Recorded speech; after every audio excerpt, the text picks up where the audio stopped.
الحمد لله رب العالمين والصلاة والسلام على أشرف المرسلين أما بعد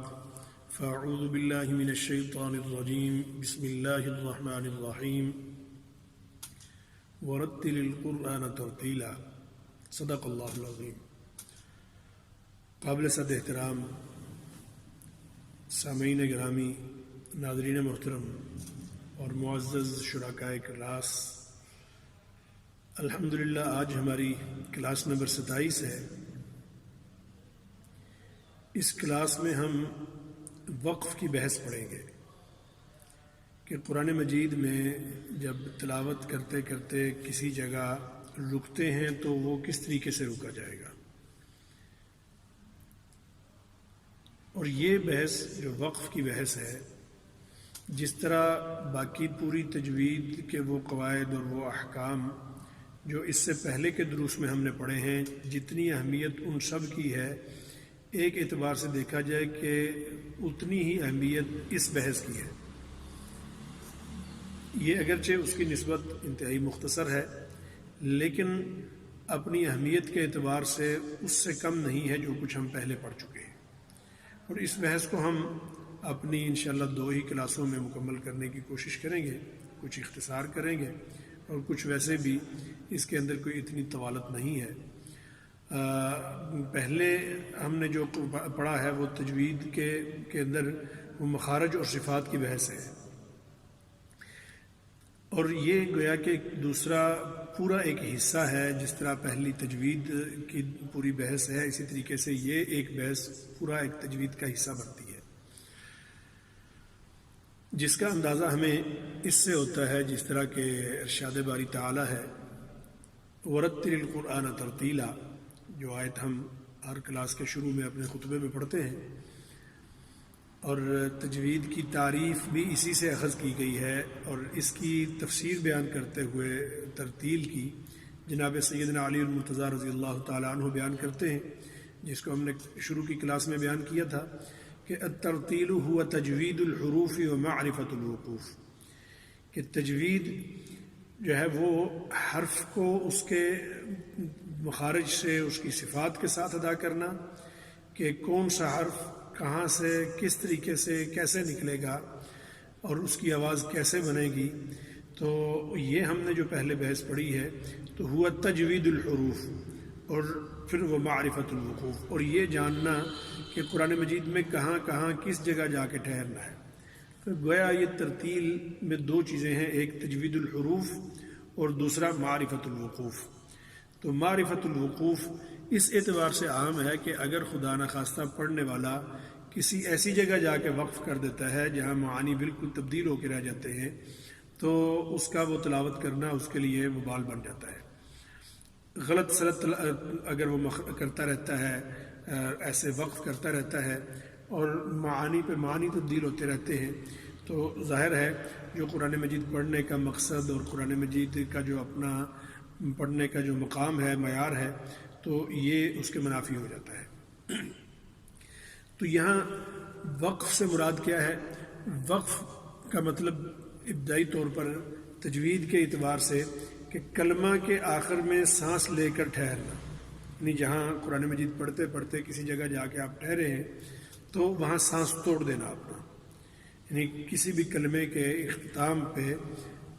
سانس اپنا توڑ دینا، سانس ختم کر دینا.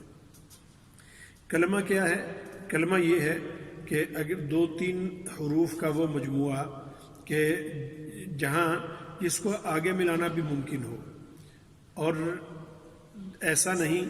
کہ کسی کلمے کے درمیان میں ایسا وقف کر دیا جائے کہ کلمے کو یعنی لفظ کو 2 حصوں میں تقسیم کر دیا جائے. یہ ٹھیک نہیں ہے، بلکہ جس طریقے سے منکم،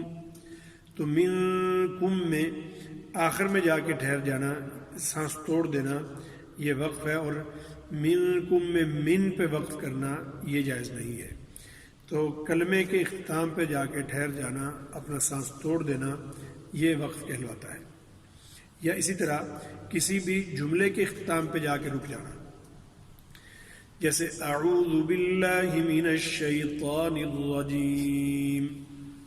یہ ایک جملہ مکمل ہوا ہے. بسم اللہ الرحمن الرحیم، یہ بھی ایک جملہ ہے، اس کے اختتام پہ جا کے ہم رک گئے ہیں، سانس توڑ دیا ہے۔ پھر الحمد للہ رب العالمین، وہاں جا کے ہم رک گئے ہیں، ایک جملہ مکمل کر دیا۔ تو جملے کے اختتام پہ جا کے رک جانا اور اپنی آواز ختم کر دینا، یا اسی طریقے سے کسی ایک کلمے کے اختتام پہ جا کے رک جانا اور اپنا سانس توڑ دینا، یہ وقف کہلواتا ہے۔ اسی طرح اگر کوئی ساکن کسی جملے کے اختتام پہ کوئی ساکن حرف ہے تو اس سے متعلق ویسے تو یہ سارے کوئی 6 احکام بنتے ہیں، 6 قواعد بنتے ہیں وقف کے، کہ کس طریقے سے کہاں کیسے جا کے ٹھہرنا ہے۔ ان میں اگر کوئی لفظ اس طرح کا ہے کہ جس کا جو موقوف علیہ ہے، یعنی موقوف علیہ کہتے ہیں اس آخری حرف کو جس پر جا کر ٹھہرتے ہیں، تو اس موقوف علیہ کے اعتبار سے اس کے گویا کہ 6 قواعد ہیں، 6 اس کے ضابطے ہیں۔ سب سے پہلے یہ کہ اگر موقوف علیہ ساکن ہے، یعنی اس پر پہلے سے ہی سکون ہے، پہلے سے ہی وہ جزم ہے، اور جزم پر وہ پورا جملہ یا اسی طریقے سے کلمہ مکمل ہو گیا ہے، تو اس کو جوں کا توں اسی طریقے سے پڑھ دیں گے۔ جیسے فلا تنہر، سورہ ضحیٰ میں ہے، تو یہاں را پر جا کے سکون ہم نے کیا ہے، ساکن ہے، تو یہ اس کا سکون اصلی ہے، تو یہاں کچھ نہیں کریں گے، جوں کا توں اسی طرح جا کے وہاں اپنا سانس توڑ دیں گے، اور یہ گویا کہ اس وقت ہو جائے گا۔ اس میں اور کسی طرح کی کوئی تبدیلی، کسی طرح کا کوئی تغیر نہیں کرنا۔ تو پہلی چیز تو یہ ہے۔ تو انہی 6 قواعد میں پہلا قاعدہ یہ ہے، اور ہم آج کی کلاس میں انشاءاللہ العزیز صرف 3 قاعدے پڑھیں گے، اور 3 قاعدے پھر ہم اللہ کو منظور ہوا تو کل کی کلاس میں پڑھیں گے۔ تو بس انہی پر ہم وقف کی بحث کو معید کریں گے، اگرچہ کچھ مزید چیزیں بھی اس میں آ جاتی ہیں، لیکن ان کو اس موقع پر ہم بیان نہیں کر سکیں گے، اور آج ان دروس میں ہم انہیں شامل نہیں کر سکیں گے، اس لیے کہ وہ پھر بحث اگر طول پکڑتی ہے تو اس کو سمیٹنا اس مختصر کورس میں ممکن نہیں ہوگا۔ تو اس کا دوسرا قاعدہ یہ ہے کہ قرآن مجید میں جو گول تا آتی ہے، یہ والی، اگر اس پر وقف کرتے ہیں، چلتے چلتے تلاوت کرتے کرتے اس پہ جا کے پڑھنے والا جو ہے وہ وقف کرتا ہے، تو اس میں اس کی آواز کو ہا میں بدل دیں گے۔ جیسے حسنۃ،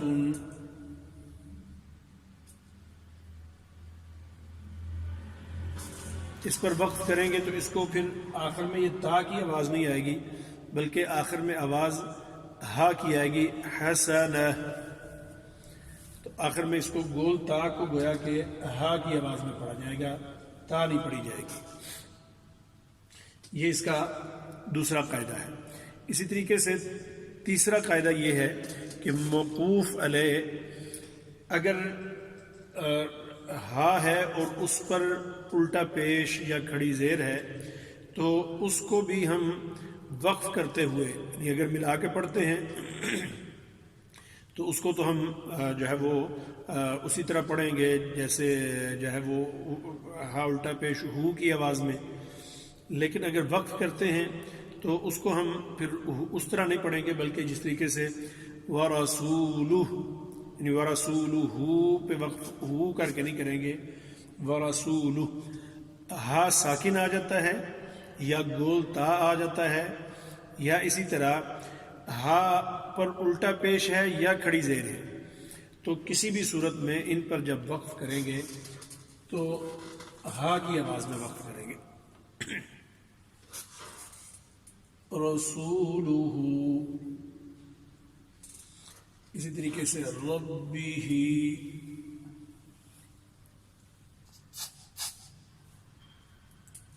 یہ الٹا پیش ہے،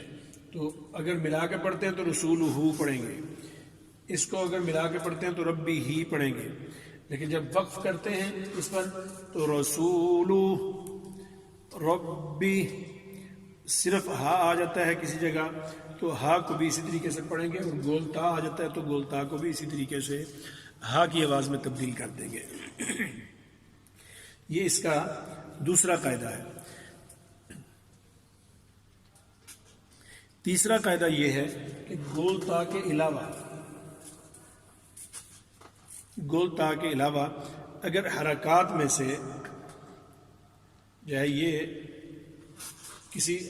کسی حرف کے آخر پر دو زبر آ جاتی ہیں،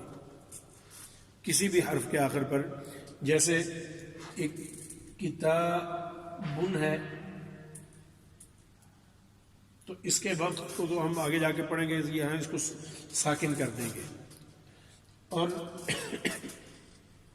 کتاب یہاں وقف اس طرح کریں گے، جس کا ہم اگلے کل کے احکام میں انشاءاللہ عزیز ہم اس کو پڑھیں گے۔ لیکن اگر کتاب بن آ جاتا ہے کسی جگہ ایسے،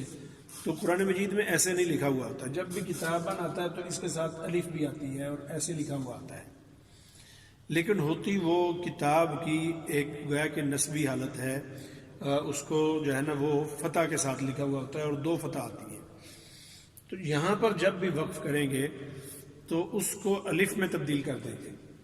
کتاب یعنی بن میں جو تنوین ہے اس کی آواز نہیں آئے گی، کتاب اس کو ایک طرف وقف بالابدال بھی کہتے ہیں، کہ جب یعنی ہا کو بھی اسی طریقے سے اس کو بھی، جن کی آواز کو یعنی گول تا کو بھی اور اس کو بھی جہاں پہ دو زبریں آ رہی ہیں، تو جیسے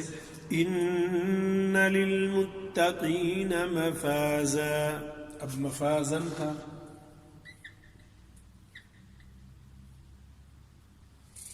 لیکن جب ہم نے وقف کیا ہے تو مفازن پہ جا کے مفازن وقف نہیں کریں گے، یا مفاز وقف نہیں کریں گے، وقف آئے گا مفاز، اس کو ہم نے گویا کہ اس طرح کر دیا۔ یا اسی طرح قرآن مجید میں بعض جگہوں پہ باقاعدہ الف لکھا ہوا ہے، زبر ہے لیکن ساتھ الف لکھا ہوا ہے، جیسے کان، بعض قرآن مجید میں ایک جگہ پہ آیا ہے، تو اس کو اسی طریقے سے ہم وقف کریں گے، اس میں کسی طرح کی کوئی تبدیلی نہیں کریں گے۔ تو یہ ہمارے وقف کے گویا پہلے 3 قواعد ہیں، اگلے 3 قواعد انشاءاللہ العزیز ہم کل کے درس میں پڑھیں گے، اس میں قدرے ان سے تفصیل آ جائے گی انشاءاللہ العزیز۔ ابھی ہم مشق کرتے ہیں، ہماری 4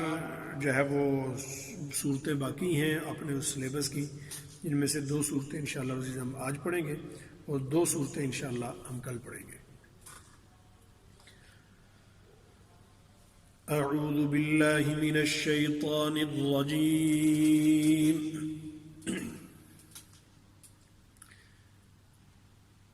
بسم اللہ الرحمن الرحیم،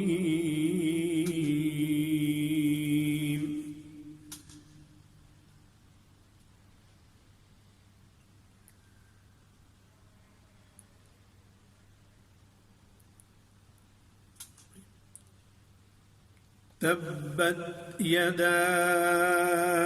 ابی لہب وتب،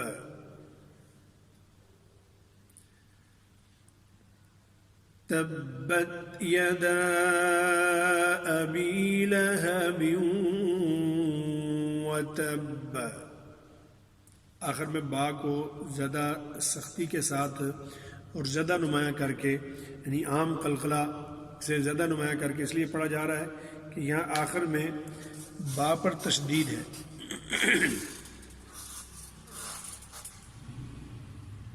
تبت یدا ابی لہب وتب،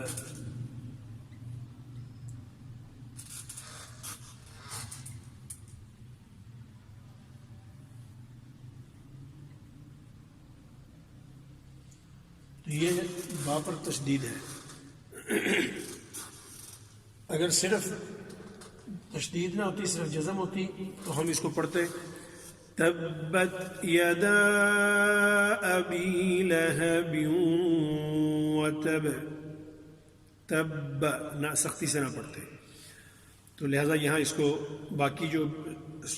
سورہ مبارکہ کی بعد کی آیات میں جو وقف آ رہے ہیں تو اس سے ذرا سا یہ مختلف کیا ہے، اور وہ اس کا وجہ یہ ہے کہ اس کے آخر میں تشدید پر ہم وقف کر رہے ہیں۔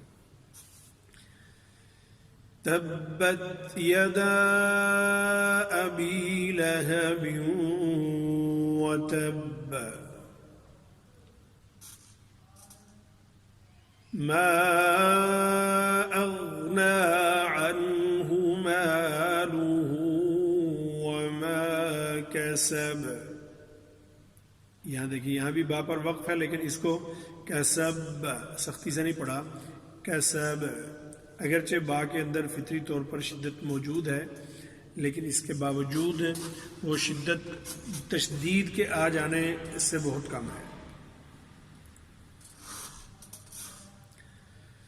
تبت یدا ابی لہب وتب ما اغنى عنه ماله وما كسب،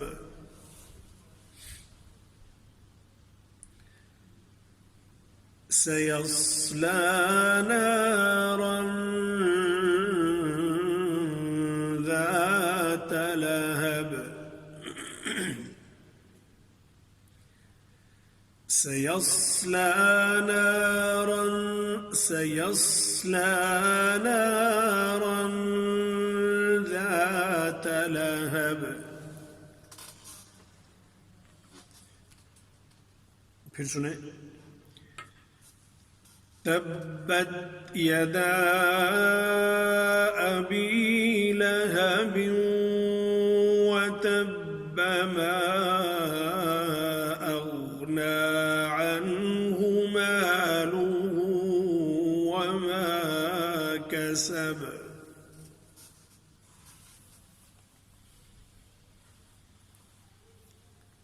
سيصلى نارا ذات لهب،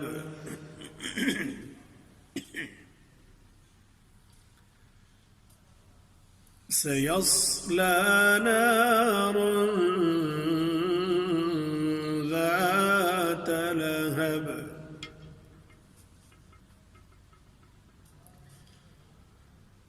وامرأته حمالة الحطب،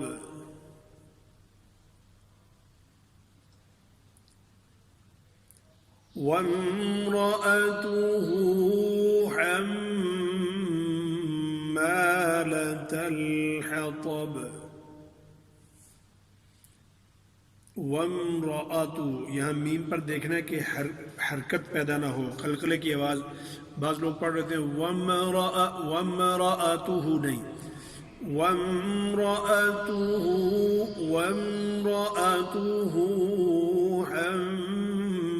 حمالة الحطب،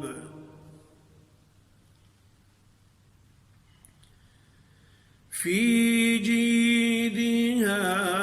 حبل من مسد،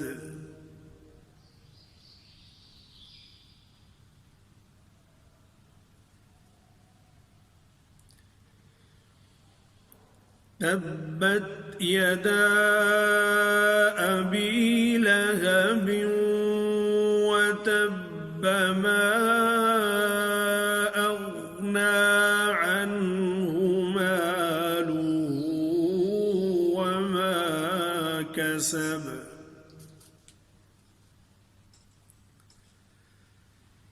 سيصلى نارا ذات لهب وامرأته حمالة الحطب،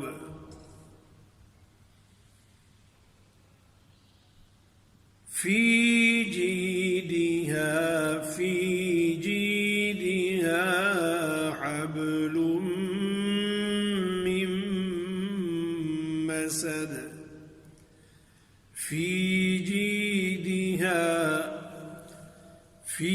جيدها حبل من مسد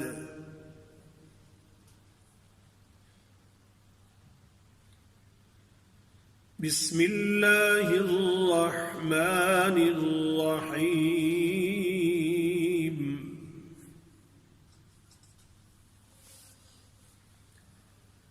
قل هو الله أحد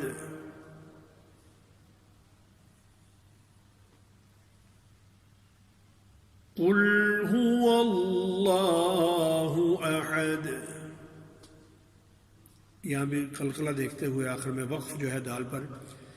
احد قل هو اللہ احد اللہ الصمد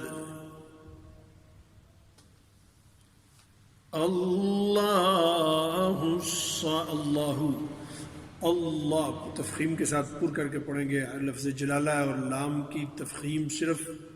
لفظ اللہ میں ہی ہوتی ہے جبکہ اس سے پہلے زبر اور پیش ہو.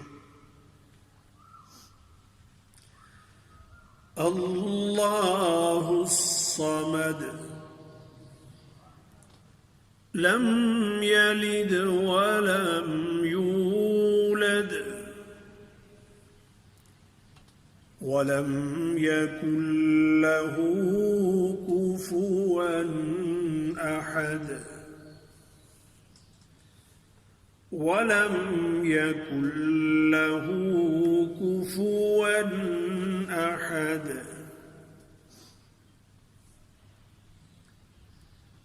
قل هو الله أحد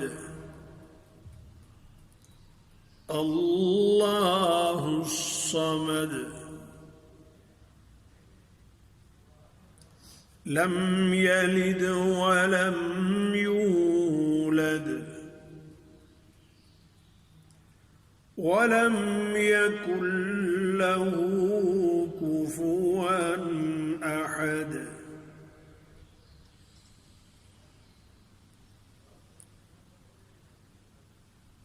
قل هو الله أحد الله الصمد لم يلد ولم يولد ولم يكن له كفوا أحد. صدق الله العظيم.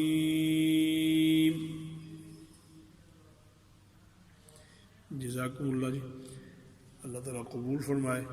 ربنا تقبل منا انك انت السميع العليم وتب علينا انك انت التواب الرحيم. وصلى الله على نبينا الكريم وعلى آله وأصحابه وأهل بيته وأزواجه وذرياته أجمعين برحمتك يا أرحم الراحمين.